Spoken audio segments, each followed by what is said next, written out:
Chachizi mwaramutse, contestant mwaramutse, nge nitwa Gisaporote, niyo mazina yanjye.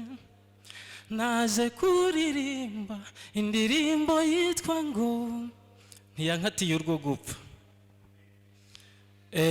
Amazina nitwa Ntagisanimana Prote, nkorera muri site ya Musanze, nimero ni 34. Indirimbo ngiye kuririmba nayise ngo ntiyankatiye urwo gupfa. Imana ni nziza ntabwo nzigera nyireka, kubw'ineza yangiriye ntabwo nzigera nceceka. Reka reka reka ineza y'Imana iraboneka, ntabwo nzongera gutaka kubera ko mbonye marayika uzambera umutaka mu kirere no ku butaka.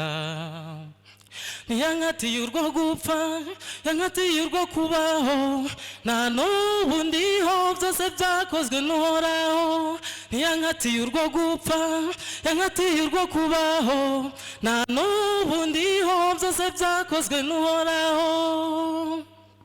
Yesu yaranyemereye n'urukundo rwabimuteye, ndetse yarirahiriye avuga amagambo akomeye. Niwe uzambera viye mu gihe cyose nkimwizeye, niwe mugabo ukomeye urengera no mu bikomeye. Iyo umukurikiye ntiwicuza icyo wabikoreye, niko icyambuza gusenga kandi aricyo yandemeye. Ntiyankatiye urwo gupfa, yankatiye urwo kubaho, nta n'ubu ndiho, byose byakozwe n'Uhoraho. Ntiyankatiye urwo gupfa, yankatiye urwo kubaho, nta n'ubu ndiho, byose byakozwe n'Uhoraho.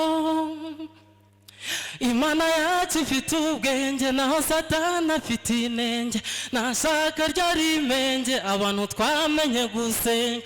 Nta mpungenge dufite, Imana yatwuzuza ibitwenge. Bamwe yabahaye inkweto ubwo bari bambaye ibirenge, iyo igeze ku babyeyi nabo yabahaye igitenge.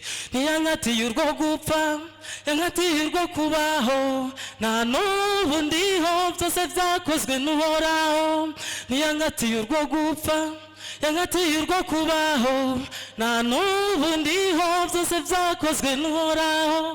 Ntiyankatiye urwo gupfa, yankatiye urwo kubaho, nta n'ubu ndiho, byose byakozwe n'Uhoraho.